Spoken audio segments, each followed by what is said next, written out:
على سيدنا محمد. الحمد لله وكفى وسلام على عباده الذين اصطفى أما بعد فأعوذ بالله من الشيطان الرجيم بسم الله الرحمن الرحيم لا أقسم بيوم القيامة ولا أقسم بالنفس اللوامة أيحسب الإنسان أن لن نجمع عظامه بلى قادرين على أن نسوي بنانه بل يريد الإنسان ليفجر أمامه يسأل أيان يوم القيامة فإذا برق البصر وخسف القمر وجمع الشمس والقمر يقول الإنسان يومئذ أين المفر كلا لا وزر إلى ربك يومئذ المستقر ينبأ الإنسان يومئذ بما قدم وأخر بل الإنسان على نفسه بصيرة ولو ألقى معاذيره لا تحرك به لسانك لتعجل به إن علينا جمعه وقرآنه فإذا قرأناه فاتبع قرآنه সদাকাল্লাহুল আযীম। মোহতারাম বুজুর্গ দোস্ত, আমরা গত সপ্তাহ থেকে সূরা কিয়ামার আলোচনা শুরু করেছিলাম এবং কিছু উসুলি কথা এবং ভূমিকা তওরের উপরে কিছু কথা আমরা বলেছিলাম, যেটা আমরা ইয়াদ করে নিয়ে আবার আগে বাড়বো ইনশাআল্লাহ। আমরা বলেছিলাম যে কোরআনে কারীম মূলত তিন বিষয়বস্তুর উপরে বেস করছে: তাওহীদ, রিসালাত আর আখিরাত। এটাকে বলা হয় ইমানিয়াতে সালাসা। ইমানিয়াতে সালাসার মৌলিক তিনটি বিষয়: তাওহীদ, আল্লাহর একত্ববাদ, রিসালাত এবং আখিরাত। এই তিন বিষয়ের প্রতি পুরো কোরআন শরীফের বয়ান, কোরআন শরীফের বিষয়বস্তু এই তিন বিষয়ের সাথে সম্পর্কিত হয়ে বয়ান করা হয়েছে। আর এই আমি বলেছিলাম যে ইমানিয়াতে সালাসার এই যে তিনটে রিলেটিভ ইম্পর্টেন্স, অর্থাৎ সম্পর্কের বুনিয়াদে একটার সঙ্গে একটার যে সম্পর্ক আছে, মানে এমনই সম্পর্ক যেন অঙ্গাঅঙ্গিভাবে জড়িত। ইমান মানে তাওহীদের সাথে রিসালাত, রিসালাতের সাথে আখিরাত, আখিরাতের সাথে তাওহীদ, আর তাওহীদের সাথে আখিরাত, আর আখিরাতের সাথে রিসালাত। এ প্রত্যেকটার সাথে অঙ্গাঅঙ্গিভাবে জড়িত। তো এই সম্পর্কের বুনিয়াদকে নিয়ে যদি আমরা তিন অ্যাঙ্গেল থেকে দেখি, তো এক একটা অ্যাঙ্গেলে এক একটা ইমানিয়াতের গুরুত্ব বেশি বুঝে আসবে। আমরা বলেছিলাম নজরি এতেবারেতে, উসুলি এতেবারেতে, মানে উসুলি আর নজরি অ্যাঙ্গেল থেকে যদি দেখা হয় তো সব থেকে আহম তরিন গুরুত্বপূর্ণ ইমান বিল্লাহ। আর কানুনি এতেবারেতে, অর্থাৎ কানুনি অ্যাঙ্গেল থেকে যদি আমরা দেখি তখন সব থেকে আহম তরিন ইমান সম্পর্কের বুনিয়াদে তিনটার মধ্যে ইমান বির রিসালা। আর যদি আমলি এতেবারে, অর্থাৎ আমলি অ্যাঙ্গেল থেকে মানুষ তার কর্মকে শুদ্ধ করে নেবে, এই আমলি এতেবারেতে, আমলি অ্যাঙ্গেল থেকে যদি আমরা এই তিনটার সম্পর্কের বুনিয়াদকে নিয়ে আলোচনা করি, তবে সব থেকে আহম তরিন এবং বুনিয়াদি ইমান হবে সেটা হচ্ছে ইমান বিল আখিরা। আর এর ওয়াজাগুলো আমরা বয়ান করেছিলাম এই জন্যে যে কানুনি এতেবারেতে ইমান বিল রিসালা। আমাকে যখন প্রশ্ন করা হবে, কানুন জিজ্ঞাসা করবে যে আল্লাহকে তো মানো, জান্নাতকে মানো, জাহান্নামকে তো তুমি মানো, কিন্তু তুমি এই মানার যুক্তি কোথা থেকে পেলে? আল্লাহ তো বারাহে রাস্ত তোমাকে এসে বলে যায়নি যে তুমি আল্লাহকে মানো, আখিরাতকে মানো, জান্নাত জাহান্নামকে মানো। বারাহে রাস্ত আল্লাহ আমাদেরকে বলে যাননি, বরং আমাদেরকে বলেছেন কে? মুহাম্মদুর রাসূলুল্লাহ সাল্লাল্লাহু আলাইহি ওয়াসাল্লাম। এই এতেবারেতে কানুনের কাছে যখন আমরা জবাব দেবো, তখন আমরা কাকে নিয়ে আসবো সামনে? ইমান বির রিসালাকে, অর্থাৎ মুহাম্মদুর রাসূলুল্লাহ সাল্লাল্লাহু আলাইহি ওয়াসাল্লাম। এই জন্য সমস্ত বড় বড় যত কিতাব আছে, যেমন বুখারী শরীফের কিতাবুল ইমানের উপরে যখন বাহাস করেছে, তো তখন যত বড় বড় মানে সারেহীন আছে, যারা সারা লিখেছেন, ফতহুল বারি, ওমদাতুল কারি, কাস্তালানি, যত বড় বড় কিতাব লেখা হয়েছে, তো ইমান, কিতাবুল ইমানের উপরে যখন বাহাস হয়েছে তখন এই কথাগুলোকে ওখানে নিয়ে এসছে, প্রথম খণ্ডতেই নিয়ে এসছে পুরো কথাগুলোকে। তো কানুনি ইমান কাকে বলে তো সেটা তো আমরা বলে এসেছি, কিন্তু এখানে যে শব্দটা নকল করেছে ফতহুল বারিতে, ওমদাতুল কারিতে, কাস্তালানি, এই সমস্ত কিতাবের মধ্যে যখন নকল করেছেন তখন সেটা কি, তাসদীকু বিমা জাআ বিহিন নবী সাল্লাল্লাহু আলাইহি ওয়াসাল্লাম। এটা মাথায় রাখবেন যে আমরা হার ওই চিজকে সত্যায়ন করেছি যা মুহাম্মদুর রাসূলুল্লাহ সাল্লাল্লাহু আলাইহি ওয়াসাল্লাম আমাদেরকে খবর দিয়েছেন, এইটা ঈমান। আর ওই চিজকে সত্যায়ন করেছি। আমরা গায়েবের বিষয়বস্তুর প্রতি ঈমান এনেছি, কিন্তু গায়েবের কোনো বিষয় আমরা দেখিনি, কিন্তু এটা আমরা জানলাম কি করে, ঈমান আনলাম কি করে, আর ওই চিজের উপরে বিশ্বাস স্থাপন করেছি, সত্যায়ন করেছি যা মুহাম্মদুর রাসূলুল্লাহ সাল্লাল্লাহু আলাইহি ওয়াসাল্লাম আমাদের কাছে বলে দিয়েছেন। আর আমলি এতেবারেতে সব থেকে গুরুত্বপূর্ণ যে আমলি অ্যাঙ্গেল থেকে, এই জন্যে যে ব্যক্তি ঈমান বিল আখিরাতের প্রতি ঈমান মজবুত থাকবে, ওর আমল আলাদা একটা ক্যাটাগরিতে আমল সেজে যাবে, ওর কথাবার্তা আলাদা হবে। যার ঈমান বিল্লাহ আছে, ঈমান বিল রিসালাত भी আছে, কিন্তু ঈমান বিল আখিরাত মজবুত নেই, তাকে আপনি জাহেরি তৌরের উপরে দেখবেন যে ও নবীজির জন্মদিন যখন হবে, বিশ্ব নবী দিবসে, ও পতাকা নিয়ে ঘুরবে আর বলবে যে নবী কা দামন নেই ছোড়েগা, ফের বলবে নারায়ে রিসালা ইয়া রাসূল আল্লাহ, এরকম সবকিছু বলবে, ডেক ডেক করে খানা হাঁড়িতে খানা খাবে। কিন্তু ওই দিনকে, যেদিনকে সকালবেলায় ফজরের নামাজের পরে যে জুলুস বের করেছিল, ওই দিনকের জোহরের নামাজ, ওই দিনকের জোহরের নামাজ খোদ কাজা করবে। তার মানে আমলে মজবুত হচ্ছে না। এই জন্য ঈমান বিল রিসালাতের উপরে ঈমান আছে বলেই তো বের হয়েছে যে নবীজির প্রতি বিশ্বাস আছে, কিন্তু ঈমান বিল আখিরাত কমজোর থাকার কারণে ও নামাজকে ছেড়ে দিয়ে ঈমান বিল রিসালাত তাকাজা আদায় করবে, ওর কাছে ওটাই তাকাজা, এইটা দরবার রাখতে হবে। নেক আমল করবে, কিন্তু ঈমান বিল আখিরাত যখন কমজোর থাকবে তখন ও নেক আমল করে নিজেকে ফখর করবে, বলবে অমুক অমুক নেক আমল আমি করেছি। কিন্তু যখন আখিরাত মজবুত হবে, ও নেক আমলকে ওরকম ছোপাবে যেন মানুষ তার গোপন গোনাগুলোকে ছুপিয়ে রাখে, ও নেকির আমল করে ওরকম ছুপাতে থাকবে, ওরকম লুকাতে থাকবে যেমন নাকি সে গোনা করে নিজেকে লুকিয়ে রাখে। আমি যদি রাত্রিরে জেনা করি তো আমি কারো কাছে প্রকাশ করব?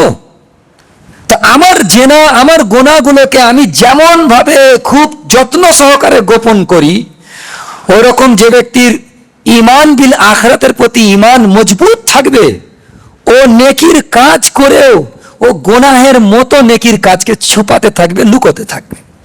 জানতে হবে যে এই ব্যক্তির মধ্যে ঈমান বিল আখিরাত মজবুত হয়ে আছে, এবং এটাও মনে করবে যে এই যে আখিরাতওয়ালা আমলগুলো আমি করতে পেরেছি, এটা আমার কোনো যোগ্যতার বলে করতে পারিনি, বলকে আল্লাহ পাক আমাকে তৌফিক আতা করেছে, সার বুনিয়াদ আমি করতে পেরেছি। এ সব কিছু তার মধ্যে কৈফিয়ত পারলাম। আর যখন ঈমান বিল আখিরাতের প্রতি ঈমান কমজোর হবে মানুষের, তখন এর বিপরীতগুলো সব জাহির হতে থাকবে। এই জন্য খুব খেয়াল করি আমরা যে আজকের বিষয়বস্তু আমরা এটাকে আলোচনায় নিয়ে আসতে চাইছি যে আমরা এর আগে বলেছি যে কোরআনে করিমকে মক্কি আর মদনীর যে গ্রুপ তৈরি করা হয়েছে, টোটাল 30 পারা কোরআন শরীফকে মক্কি আর মদনী গ্রুপের মধ্যে যে ভাগ করা হয়েছে সেটা 7 ভাগে বিভক্ত। আমরা বলে এসেছি এর আগে, অনেকদিন আগে বলেছি যে 7 ভাগে বিভক্ত মক্কি মদনী সূরার একটা গ্রুপ। প্রত্যেকটা গ্রুপে মক্কি কিছু আছে, মদনী কিছু আছে, এইভাবে গ্রুপ তৈরি করা হয়েছে পরবর্তী জামানায়। নবীজির জামানা খায়রুল কুরুনে না, পরবর্তী জামানায় হয়েছে। মক্কি মদনীর যে গ্রুপ করা হয়েছে, 6 নম্বর এবং 7 নম্বর গ্রুপের বিষয়বস্তু হচ্ছে যে ইনজার, আর ইনজার মানে হচ্ছে সতর্ক করা, আর খাস তৌরের উপরে ইনজারে আখেরা। অর্থাৎ আখিরাত সম্পর্কে সতর্ক বাণী উচ্চারণ করা হয়েছে এই সূরাগুলোতে। কোনটা? 6 নম্বর গ্রুপ আর 7 নম্বর গ্রুপ। আর 7 নম্বর গ্রুপ হচ্ছে সূরা কিয়ামাতেও আছে। এই কিয়ামত থেকে শুরু হচ্ছে একদম সূরা নাস পর্যন্ত প্রত্যেকটা সূরাকে জোড়া বানিয়েছেন আল্লাহ পাক। প্রত্যেকটা সূরা জোড়া বানিয়ে দিয়েছে। যেমন সূরা কিয়ামার পরেই আছে কি আছে? সূরা দাহার। সূরা দাহার আর সূরা কিয়ামত জোড়া। কেন? যে জোড়া হওয়ার এতেবারেতে একজন একটা বিষয়বস্তু একটাই, একটা বিষয়বস্তুর দুটো রূপকে কমপ্লিট করতেছে এই দুটা সূরা। যেমন আমি বলেছিলাম সূরা জুমা আর সূরা সফ, এই দুটো জোড়া কি আছে? একটা হচ্ছে বেসাতে নবুয়ত আর রিসালাত কা মাকসাদ, নবীজি পৃথিবীতে এসেছিলেন কেন, এটা বয়ান করেছে। দ্বিতীয় বিষয়বস্তু হচ্ছে এটা যে সেই মাকসাদ পুরো করার জন্য যে লোক লাগবে, যে হিউম্যান মেটেরিয়ালস লাগবে, সেই হিউম্যান মেটেরিয়ালস তৈরি করার পদ্ধতি কি, প্রসেস কি, সেটা বয়ান করেছে সূরা জুমাতে। তাহলে এই দুটো বিষয়বস্তু, উদ্দেশ্য একটাই, নবীজি পৃথিবীতে এসেছিলেন কিসের জন্য, আর এই কিসের জন্য বয়ান করতে গিয়ে যে বয়ানটা করা হয়েছে সেটা তো সূরা সফেতে বয়ান করেছেন কি জন্য এসেছিলেন। আচ্ছা, এসে তো ছিলেন যেই জন্য এসেছিলেন, সেই মাকসাদ পুরো হবে যে ব্যক্তিত্ব দ্বারা, সেই ব্যক্তিত্ব তৈরি হবে কি করে, তার প্রসেস কি, সেই প্রসেস না বলে দিলে মজমুন পুরো হচ্ছে না। তো একটা সূরা উদ্দেশ্য বয়ান করতেছে, আর সেই উদ্দেশ্য পুরো হবে কি করে দ্বিতীয় সূরা বয়ান করতেছে, এটাকে জোড়া কমপ্লিট হচ্ছে। জোড়া ছাড়া অনেক সময় জিনিস কামেল মোকাম্মল হয় না। কোনো পুরুষ যদি মনে করে যে আমি কোনো মহিলা ছাড়া কামেল মোকাম্মল আমি আমার উজুদকে প্রমাণ করব, সম্ভব নয়। একটা পুরুষের সঙ্গে একটা মহিলা লাগবে, তবে তার বাকি আগলে নসল, অর্থাৎ ভবিষ্যতের যে তার যে নসল চলবে সেটা পুরো হবে কি করে, আর একটা মহিলা লাগবে। এই জোড়ায় জোড়ায় আল্লাহ পাক তৈরি করেছে এই জন্য যে একটা বিষয়বস্তু একজনকে দ্বারা পুরো হবে, আর একটা বিষয়বস্তু আরেকজনকে দ্বারা পুরো হবে। বিষয়বস্তু কিন্তু একটাই, কিন্তু দুটো রূহ পুরো হবে। তো এখানে এই দুটো সূরার সঙ্গে, অর্থাৎ সূরা দাহারের সঙ্গে সূরা কিয়ামার তুলনা আমরা পরে আলোচনা করব, যখন সূরা দাহার আলোচনা করব ইনশাআল্লাহ। কিন্তু এখানে আমরা এটা বুঝে নিই যে এটা তো ইয়াউমে আখিরাতের উপরে আলোচনা হয়েছে, ইনজারে আখিরা, খাস তরের উপরে ইনজারে আখিরা। আচ্ছা, এখানে আরেকটা কথাকে বুঝে নেওয়া দরকার আছে ভূমিকা তরের উপরে, যে সেটা হচ্ছে যে কোরআনে করিম আকসারিয়াত যে বয়ান করেছেন সেটা হচ্ছে শায়েরি যেরাম করে বা গজল ও নাত পড়ে, এই আন্দাজে কোরআন কিন্তু বয়ান করেনি। কোরআনের অধিকাংশ এবং আকসারিয়াত বয়ানের বিষয়বস্তু ছিল এইভাবে। কোন আন্দাজে ছিল? সেটা হচ্ছে খেতাবি আন্দাজ, বক্তব্যের আন্দাজ, স্পিচ, কাউকে উদ্দেশ্য করে বয়ান করা হচ্ছে, কোরআনের এই আন্দাজ। আর এই আন্দাজটা পুরো 30 পারা কোরআন শরীফের মধ্যে সব থেকে স্পষ্ট জাহির হয়েছে এই সূরার মধ্যে। লা উকসিমু বিয়াউমিল কিয়ামা ওয়া লা উকসিমু বিন-নাফসিল লাওয়ামা আয়াহসাবুল ইনসানু আল্লান নাজমা ইযামা বালা কাদিরিনা আলা আন নুসাউইয়া বানানা। ये পুরো খেতাবি আন্দাজে পুরো সূরাটা এইভাবে এত স্পষ্ট ভাবে এসেছে, অন্য কোন সূরাতে এত খেতাবি আন্দাজ এত স্পষ্ট, এত নুমায়া হয়ে আসেনি। আর একই জেনে নেন যে হযরত সাল্লাল্লাহু আলাইহি ওয়াসাল্লাম যখন খতিব হতেন, যখন বয়ান করতেন, তখন তার বয়ানের বিষয়বস্তু বয়ান করতে করতে হুজুরে পাক সাল্লাল্লাহু আলাইহি ওয়াসাল্লামের চোখ মোবারক লাল হয়ে যেত এবং গলার ভয়েস উচ্চ হয়ে যেত, যেন মনে হতো যেন কোনো একটা বাহিনী আমাদের উপরে আক্রমণ করতে আসছে পুরো তৈরি হয়ে। আর সেই বাহিনী সম্পর্কে সকলকে সাবধান করার জন্য যে ভাষা হওয়া দরকার, যে ধরনের বক্তব্য হওয়া দরকার, যে ধরনের ভয়েস হওয়া দরকার, সেই আন্দাজে হযরত সাল্লাল্লাহু আলাইহি সাল্লাম বয়ান করতেন। আর ঠিক অনুরূপ আন্দাজ, অনুরূপ উসলুব কোরআনের এই সূরাতে লা উকসিমু বিয়াউমিল কিয়ামা ওয়া লা উকসিমু বিন-নাফসিল লাওয়ামা, যেন কিয়ামত তোমাদের উপরে টুট পড়তেছে, এইরকম আন্দাজে কোরআন বয়ান করতেছে যে পুরো কিয়ামত ভেঙে পড়েছে আমাদের উপরে। আর ইয়াকিন জেনে নেন কিয়ামত তো দুই কিসিমের হয়, একটা হচ্ছে কিয়ামতে কুবরা আর কিয়ামতে সুগরা। আমার যদি আজকে মউত হয়ে যায়, ইয়াকিন জেনে নেন যে আজকে আমার উপরে ছোট কিয়ামত, কিয়ামতে সুগরা আমার উপরে কায়েম হয়ে গিয়েছে। বড় কিয়ামত তো কায়েম হনে वाला। তো নবীজি সাল্লাল্লাহু আলাইহি সাল্লামের যে বয়ানের আন্দাজ আর কোরআনের যে উসলুব বয়ানের আন্দাজ, আকসারিয়াত হচ্ছে বয়ান, আর বয়ানের আন্দাজ যে গভীর হয়ে যাবে, গলার আওয়াজ উচ্চ হয়ে যাবে, চোখ লাল হয়ে যাবে, লোককে যেন সাবধান করতেছে কোন ভয়াবহ দৃশ্য সম্পর্কে, ভয়াবহ একটা বাহিনী আক্রমণ করছে, ঠিক এই আন্দাজে যখন কথা বলা হবে তখন যেমন কথা বলা দরকার, সূরা কিয়ামতে আল্লাহ সুবহানাহু ওয়া তাআলা সব থেকে 30 পারা কোরআন শরীফের মধ্যে সব থেকে নুমায়া, সব থেকে স্পষ্ট করে এখানে ওইভাবেই বয়ান করেছেন। লা উকসিমু বিয়াউমিল কিয়ামা ওয়া লা উকসিমু বিন নাফসিল লাওয়ামা আয়াহসাবুল ইনসানু আল্লান নাজমা ইযামা বালা কাদিরিনা আলা আন নুসাওয়িয়া বানানা বাল ইউরিদুল ইনসানু লিয়াফজুরা আমামা ইয়াসআলু আইয়ানা ইয়াউমুল কিয়ামা ফাইদা বারিকাল বাসার ওয়া খাসাফাল কমর ওয়া জুমিয়াশ শামসু ওয়াল কমর। এ যখন তরজমা পড়ব তখন কথা সামনে এসে যাবে যে চক্ষু বিস্ফোরিত হয়ে যাবে, স্থির হয়ে যাবে, আর অজুমিয়া শামসু ওয়াল কমর, চাঁদ আর সূর্যকে একত্রিত করে দেওয়া হবে, আর চাঁদ তার আলোকে হারিয়ে ফেলবে, ইহা তাকে সূর্য তার আলোকে হারিয়ে ফেলবে, দুটোকে জমা করে দেওয়া হবে, সব তছনছ করে দেওয়া হবে, আসমান ফেটে যাবে। ये পুরো কথাকে পুরো খুলে নিয়ে আসছে, যেন বহুত বড় একটা ধামাকা होने वाला, ये পুরো কিয়ামতকে খুলে আর খেঁচে পুরো নকশাকে নিয়ে আসছে কোরআন। এখানে ঈমান বিল আখিরাতের উপরে সব থেকে জামে তরিন আন্দাজে এই সূরার খেতাব হচ্ছে। আর একটা কথাকে নোট করেন, এটা আমি এই কথাটাকে বলতে চাইছি যে এখানে আসল খেতাব কাদেরকে হয়েছে? কোরআন তো উদ্দেশ্য করে কাউকে বয়ান করছে, আমি খেতাব করছি আপনাদেরকে। আচ্ছা, বয়ান করনে ওয়ালা যখন বয়ান করে তখন তার বয়ানের রুখ এক একবার চেঞ্জ হয়ে যায়।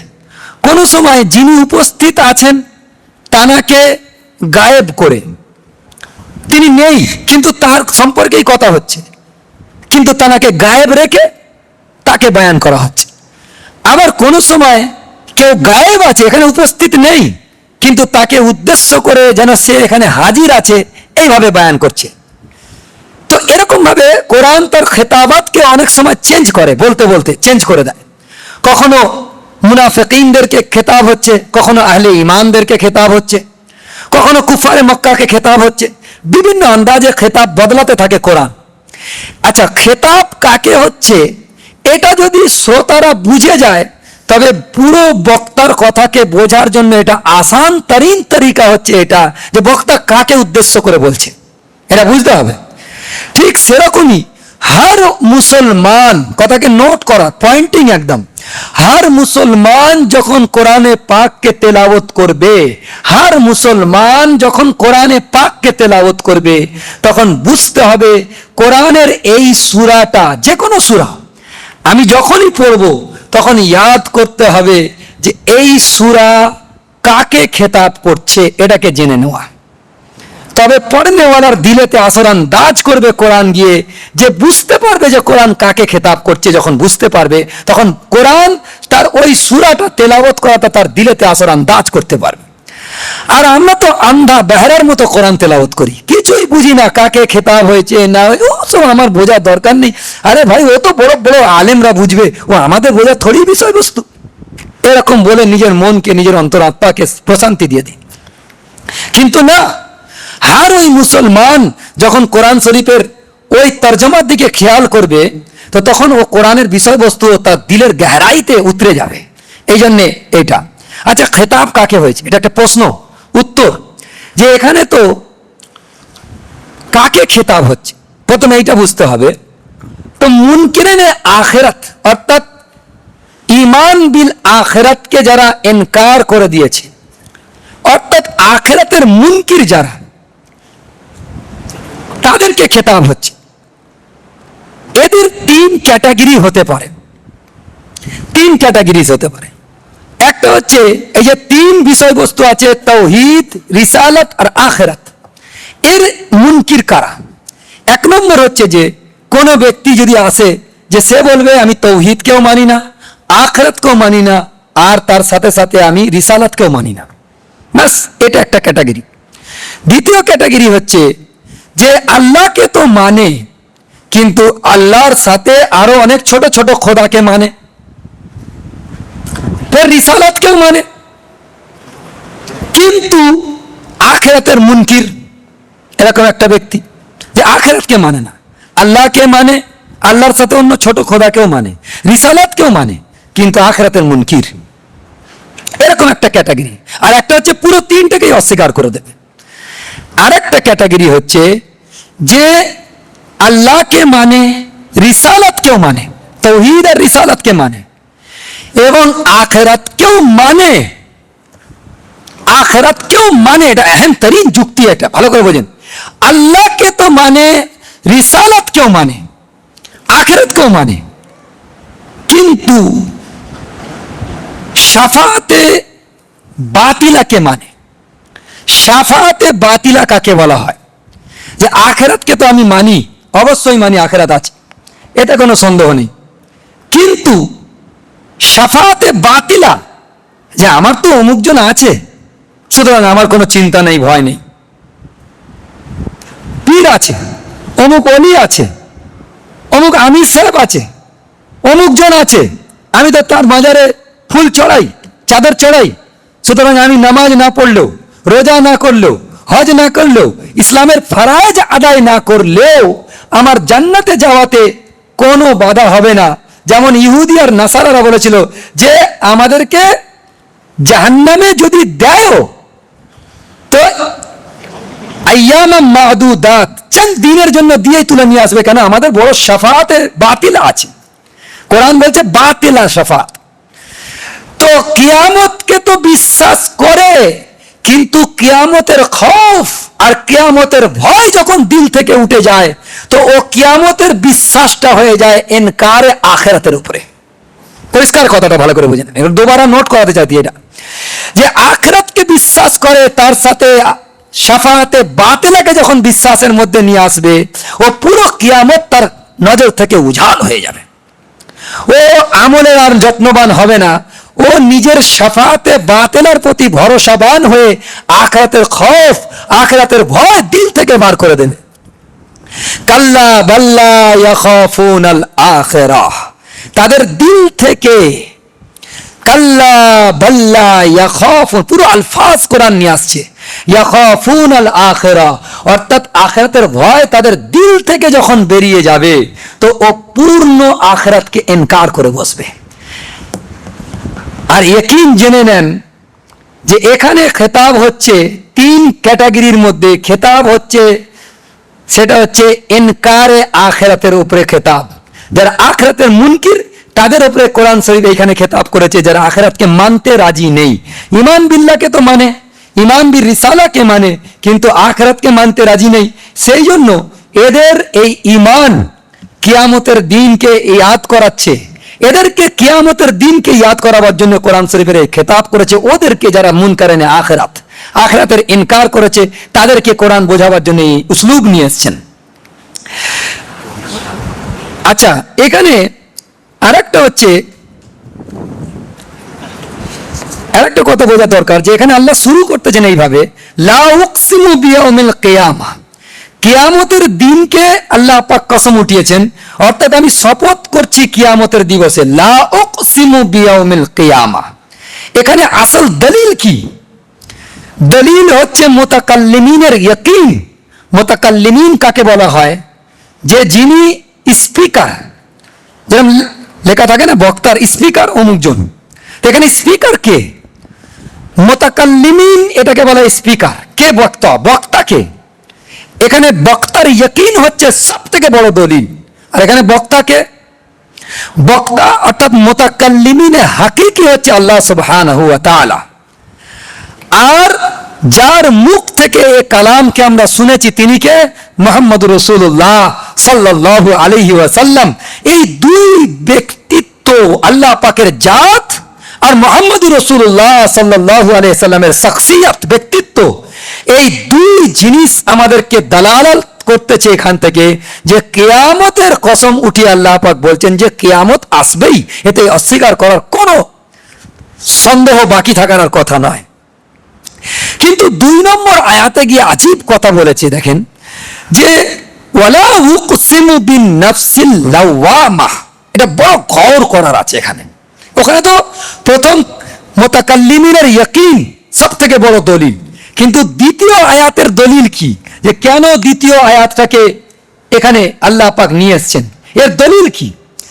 ওয়ালা উকসিমু বিন নাফসিল লাওয়ামা, এখান থেকে প্রমাণ হচ্ছে ওই নফসের, আরো শপথ করছি ওই আত্মার, ওই নফসের যা মন্দের তিরস্কার করে, মন্দ কাজ করলেই তিরস্কার করবে। বোঝা গেল এই আয়াত থেকে হার ইনসানের মধ্যে নেকি আর বাদি, ভালো আর মন্দ, এই দুটোর একটা নকশা হার ইনসানের মধ্যে আল্লাহ পাক জন্মগতভাবে দিয়ে রেখে দিয়েছেন। এটা তার প্রমাণ। কোন বড় মাদ্রাসায় গিয়ে ইফতা পাস করতে হবে এরকম জরুরি নয়। দেখেন, আমি কয়েকটা উদাহরণ দিচ্ছি। একজন, আমি পিসাপাড়া থেকে বের হয়েছি, একজন আমাকে জিজ্ঞাসা করলো যে দাদা আপনি আমাকে বলে দেন তো এখান থেকে আমি বেলেপোল যাব, রাস্তাটা কি? তা আমি বললাম যে বেলেপোল যাবেন, আমি তো স্থানীয় লোক, তা পুরো রাস্তা আমার নজরে আছে। আমি বললাম আপনি এই ডান দিক দিয়ে চলে যান, আন্দুল রোডটা ধরবেন, ফের ডান দিক গিয়ে একদম আলমপুর হয়ে হাইওয়ে ধরে তারপরে এদিকে এসে বেলেপোলে আসবেন। যদি এটা বলে দিই আমি, কোনো কোরআন হাদিস পড়তে হবে যে আমি ভুল বলেছি, আমি লোকটাকে পেরেশান করেছি, এটা কোনো কোরআন হাদিস পড়তে হবে না, ইফতা পড়তে হবে? আমার ভেতর থেকে গাওয়াহি দেবে আমি লোকটাকে ঠকিয়ে দিয়েছি। আমি বলতে পারতাম এই সোজা চলে যান, এদিক দিয়ে গিয়ে ডান দিক বাঁ দিক মারবেন, ব্যাস বেলেপোলে পৌঁছে যাবেন আপনি। এটা সোজা রাস্তা ছিল, কিন্তু ওকে যে ঘোরালাম আমি ইচ্ছা করে। এটা যে আমি ভুল করেছি, এটা কোনো মুফতিকে জিজ্ঞাসা করতে হবে? কোনো মুফতিকে জিজ্ঞাসা করতে হবে? তো যখন আমি করে ফেলবো, বাড়িতে একা চলে আসবো, তখন আমার নফস আমাকে মালামত করবে, তিরস্কার করবে, তুই কেন করলি? লোকটা তো তোকে জিজ্ঞাসা করেছিল, তুই তো জানতিস, তুই স্থানীয় লোক, তুই তো সোজা রাস্তা বলতে পারতিস, কেন অতটা পেরেশানি করে ঘোরালি? 10 কিলোমিটার থেকে 20 কিলোমিটার এক্সট্রা ঘুরিয়ে দিলি লোকটাকে, কেন করলি? এই তিরস্কার দেবে, এই তিরস্কার দেবে।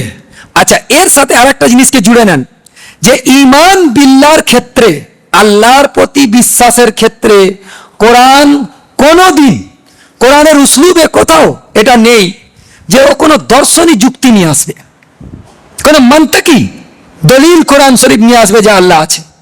না, এর কোনো দলিল নেই যে আল্লাহ আছে। বরং প্রত্যেকটা, নোট করার, প্রত্যেকটা মানুষের দিলের ভেতরে মুজমার আছে, চাই হিন্দু খ্রিস্টান যেই হোক না কেন, ও জন্মগতভাবে আল্লাহ পাকের ইয়াকিন তার দিলেতে আল্লাহ আছেন, এটা আল্লাহ দিয়ে পেটিয়ে দিয়েছে। দেখেন, আগেকার জামানায় ব্যাংক ছিল, ব্যাংকে গিয়ে আমরা যখন অ্যাকাউন্ট চেক করাতাম, তো বড় বড় এরকম মোটা মোটা খাতা, এরকম বড় বড় খাতা খুলতো, আর খাতায় নোট করা থাকতো, ওটা বের করতো। এখন কি আছে, কম্পিউটারে মারবে, পুরো বেরিয়ে আসবে ডিটেলস। তখনকার জামানায় এরকম ছিল। তা হার মুসলমান বা হার ইনসানের মধ্যে, দিলের মধ্যে যে আল্লাহ আছে, এটা আল্লাহ পাক মানে ডরমেন্ট ঈমান এটাকে দিয়ে রেখেছে। ওই জন্য আয়াতে কোরআনি, আয়াতে আফাকি, আয়াতে আনফুসি, এ তিনও চিজের উপরে যখন গৌর করা হবে তখন ঈমান জাগ্রত হবে। এই জন্য কোরআন শরীফের আয়াতকে আয়াত বলা হয়েছে। এই জন্যে আয়াত মানে নিশানা, নিশানা অর্থাৎ আসমানকে দেখো, একে দেখে আল্লাহকে চেনো, জমিনকে দেখো আল্লাহকে চেনো, পাহাড়কে দেখো আল্লাহকে চেনো, উটকে দেখো আল্লাহকে চেনো, এসব নিশানা দিয়ে রেখেছে, যেটাকে আয়াত বলা হয়।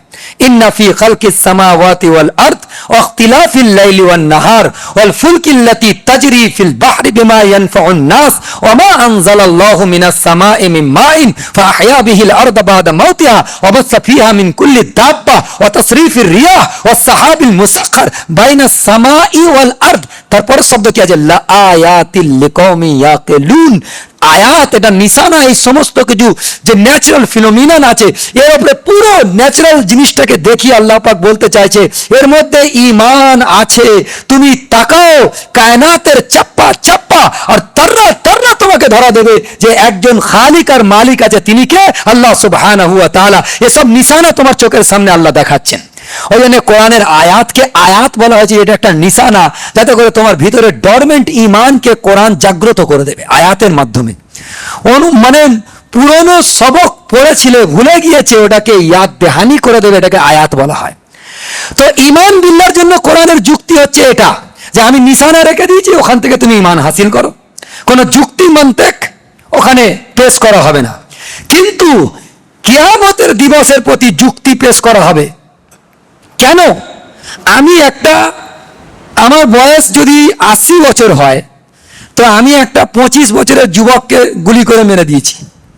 যখন আমি মেরে দিয়েছি 25 বছর যুবক, তা আমার জিন্দগি তো শেষ। আমার 80 বছর বয়স, আমার ছেলের বিয়ে হয়ে গেছে, মেয়ের বিয়ে হয়ে গেছে, আমার পুরো সংসার পাতি করার সমস্ত খায় শেষ হয়ে গেছে। এবারে আমি যখন একজন যুবককে মেরেছি, তার বিবি আছে যুবতী, তার বাচ্চা আছে ছোট ছোট, এই বাচ্চা তাদের পুরো জিন্দগি বরবাদ হয়ে যাবে, এবং তারা যে লেখাপড়া শিখে ভালো একটা মানুষ তৈরি হতো সেটা পারবে না, আর্থিক সমস্যার সংকটে পড়বে। এ সমস্ত কিছু সামনে তার করতে হবে।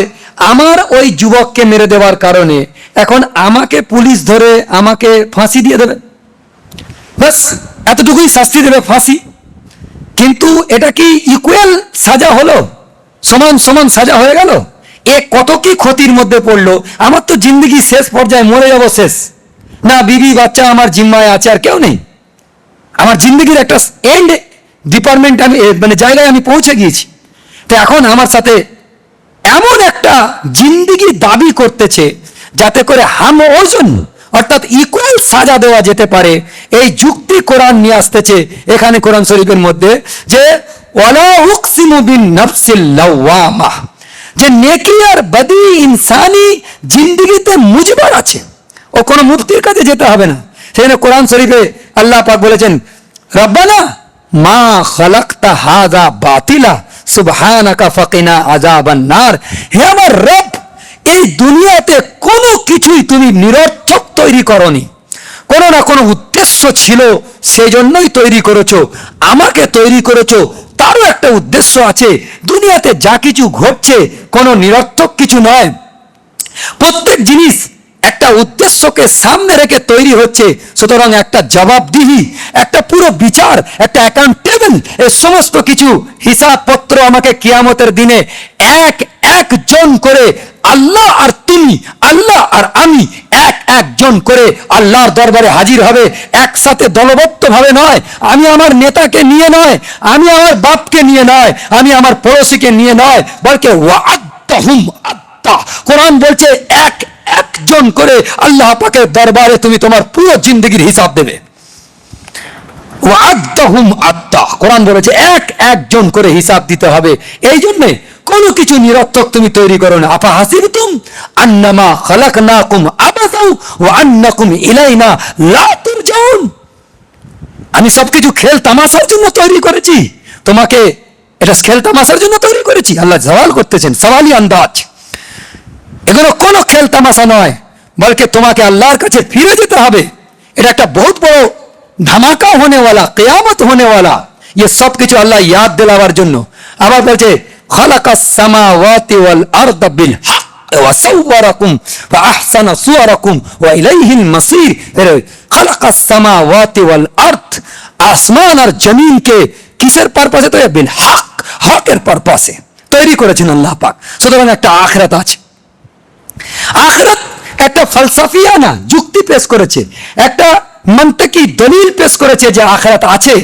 কিন্তু আল্লাহ পাকের একত্ববাদকে সাবিত করার জন্য কোন মন্তকি দলিল যুক্তিযুক্ত হবে না। যত দলিল দেওয়া হবে মন্তকি এতবার থেকে সমস্ত দলিলকে কেটে দেওয়া সম্ভব। আল্লাহ তো ভিতর থেকে গওয়াহি দেবে। ইকিন জেনে নেন, আমরা পুরো মসজিদের সমস্ত মুসল্লি যদি গওয়াহি দিই যে চিনি মিষ্টি হয়, তো আপনি বিশ্বাস করে নেবেন হ্যাঁ এতজন ভুল বলতে পারে না। কিন্তু এটা ভেতর থেকে গাওয়া নয়, এটা ইন্টারনাল গাওয়া নয়, এক্সটার্নাল গাওয়া, বাইরে থেকে। যখন চিনি, আমি নিজের চিনির একটা দানা আমার জিভের মধ্যে ফেলবো আর এটাকে মেহসুস করব জিভেতে, তখন গাওয়া বাইরে থেকে, সাক্ষী বাইরে থেকে নয়, বলকে ভিতর থেকে সাক্ষী দেবে, ইন্টারনাল গাওয়া। আল্লাহ পাকের অস্তিত্ব সাবিত করার জন্য মানুষের দিলের গওয়াহি হচ্ছে সব থেকে মজবুত গওয়াহি। আর কোরআনের উসলুব হচ্ছে এটাই যে আমি আয়াত রেখে দিয়েছি যেন তোমার দিল গাওয়া দেয় যে এর একজন বানানেওয়ালা আছে আল্লাহ। কিন্তু আখিরাতের ক্ষেত্রে যেমন মন্তকি দলিল भी আছে, ওরকম দিলের মধ্যে যুক্তি भी আল্লাহ পাক দিয়ে রেখে দিয়েছেন, কিন্তু মানতে কি দলিল আছে যে তোমাকে তৈরি করা হয়েছে এই জন্য যে কোনো একটা উদ্দেশ্য আছে, কোনো একটা উদ্দেশ্যে তৈরি করা হয়েছে। সেই জন্য আমরা লা তুবকি ওয়ালা তাজার, কিয়ামতের দিনে যে শাস্তি হবে, আমি তো 100 জনকে 1000 জনকে মারার জন্য মাধ্যম বেঁধে নিয়েছি, লাখো কোটি লোককে বুটি বুটি হাওয়ায় উড়িয়ে দিয়েছি, তা আমার শাস্তি কি করে হবে যদি আমাকে একা ফাঁসি দিয়ে দেয়? ফাঁসির তো একটা ঝটকা লাগবে, তাও সে বুঝতে পারবে কিনা ফাঁসির দরজির সামনে যাওয়ার আগে যত ভয় সব তো ওখানেই কাজ করে যাবে। ফাঁসির যখন দড়ি গলায় পরিয়ে দেওয়া হবে, এক ঝটকা লাগবে, জান শেষ হয়ে যাবে। অথবা ইলেকট্রিক শর্ট দিয়ে যদি আমাকে মেরে দেওয়া হয়, শর্ট এদিক দিয়ে পাস হবে, এদিক দিয়ে মারা যাবে, ও বুঝতে পারবে না। কিন্তু এর জন্য এমন একটা শরীর, এমন একটা জাহান দরকার আছে, এমন একটা জায়গা দরকার আছে, এমন একটা হায়াতিয়াত দরকার আছে, ইনসানি হায়াত এমন একটা দরকার আছে যে লা তুবকি ওয়ালা তাজার, না আগুন তোমার কাছ থেকে ছাড়বে আর না তুমি আগুন থেকে পালিয়ে যেতে পারবে। লা তুবকি ওয়ালা তাজার লাওয়াহাতুল লিল বাশার আলাইহা 19 ये কোরআন বলছে। 19 ফেরেশতা নিযুক্ত থাকবে তোমাকে জাহান্নামের আযাব দেওয়ার জন্য। আলাইহা 19 ওমা জাআলনা আসহাবান নার ইল্লা মালাইকা, আর ওয়াদউ সুবুরান কাসীরা, কোরআন বলছে যে সেদিনকে কিয়ামতের দিনে তোমরা যখন শাস্তিতে পতিত হবে, জাহান্নামের মধ্যে চলে যাবে, তখন আল্লাহর কাছে বলবে ওয়াদউ সুবুরান কাসীরা, হাজারো মৌত দাবি করবে, আল্লাহ আমার কাছে যদি হাজারো মৌত আসতে দাও, কিন্তু এ শাস্তি ভোগ করার মতো যোগ্যতা আমাদের নেই। তখন কি বলবে যে হাজারো মৌত চেয়ে নাও, মৌত তো এখানে আর হবে না, এখানে শুধু জিন্দেগি জিন্দেগি। আর কি আছে? কুল্লামা নাদিজাত জুলুদুহুম বাদদালনাহুম জুলুদান গায়রাহা লিয়াযুকুল আযাব, আমার এই চামড়াকে টেনে টেনে ছেড়ো, তো চামড়া কি করবে? চামড়াকে টানো, এর মধ্যে 1 সেন্টিমিটার মোটাই চামড়া দেওয়া আছে, কিন্তু দোজখওয়ালা যে ব্যক্তি হবে 85 ফিট 42 হাত মোটাই, এত মোটা চামড়া, 42 হাত মোটাই চামড়া হবে। আর ও জাহান্নামের আগুনের মধ্যে যখন থাকবে, তো সমস্ত জাহান্নামের টেম্পারেচার পুরো প্যাক করা থাকবে, ওই প্যাকের মধ্যে থাকবে, সব চামড়া গলে শেষ হয়ে যাবে। আল্লাহ বলছে আমি লিয়াযুকুল আযাব, ফৌরান নয়া চামড়া চেপিয়ে দেবো, যাতে করে তোমার আযাব আরো বাড়তে চলে যায়, বাড়তে চলে যায়, বাড়তে চলে যায়। মউত লা ইয়ামুতু ফিহা ওয়ালা ইয়াহইয়া, আয়াতকে গৌর করো, দিনের কান দিয়ে শোনো, লা ইয়ামুতু ফিহা ওয়ালা ইয়াহইয়া, না মউত সেখানে আসবে, না জিন্দা থেকে তুমি আরাম করতে পারবে। এত কঠিন পরিস্থিতি কিয়ামতের দিন, এত কঠিন পরিস্থিতি, জাহান্নামের আযাব, ইয়াউমে আখিরাত, ये सब याद দিলাচ্ছে কোরআন আমাদেরকে। এরপরেও আমরা দুনিয়ার জিন্দেগিকে নিয়ে সন্তুষ্ট থাকবো না। ये हिर्स हवस फेरे मारा कज़ाक अजल का लोटे है दिन रात बजा कर नक्कारा, क्या भैंसा बायल मूठ मटर, क्या आग धुआं और अंगारा, सब ठाट पड़ा रह जाएगा, सब वही ठाट पड़ा रह जाएगा जब लात चलेगा बंजारा। ये दुनियार जिंदगी পুরো ধোঁকা আছে। আখিরাতের তৈয়ারিতে লেগে যাও, নিজেকে একা করে নাও, আল্লাহর কাছে তাহাজ্জুদের নামাজে নিজেকে একা করে নাও, পুরো জিন্দগির হিসাব আল্লাহর সামনে দেবার মতো করে তৈরি হও। এই জন্যে কিয়ামতের দৃশ্য যদি সচক্ষে কেউ দেখতে চায়, পুরো পুরো খিচে নিয়ে আসতে চায়, তো সূরা কিয়ামা এমন একটি সূরা যে তার নামের সাথে পুরো মজমুনের মুনাসিবত আছে। বাকসারিয়াত কোরআন শরীফের সূরা তার নামের সাথে মুনাসিবত রাখে না, বাতাওরে একটা নিশানা তৌরের উপর, যেমন সূরা বাকারা পুরো লম্বা সূরা সব থেকে, কিন্তু এক জায়গায় এসছে ওই গরু জবাই করতে বলেছিল, তার কিছু কিছু শরায়েত বয়ান করে দিয়েছে, বাকি পুরো সূরার মধ্যে কোনো গরুর বয়ান আসেনি। বাতাওরে নিশানা তৌরের উপর বাকারা নাম দেওয়া হয়েছিল। নামের সাথে মুনাসিবত সব থেকে বেশি কোরআন শরীফে যদি কিছু থাকে তো সেটা হচ্ছে সূরা কিয়ামা। এর পরের হপ্তাহে ইনশাআল্লাহ আমরা খুলে কিয়ামতের বয়ানকে সামনে নিয়ে আসবো। ওয়া আখিরু দাওয়াহুম আনিল হামদুলিল্লাহি রাব্বিল আলামিন।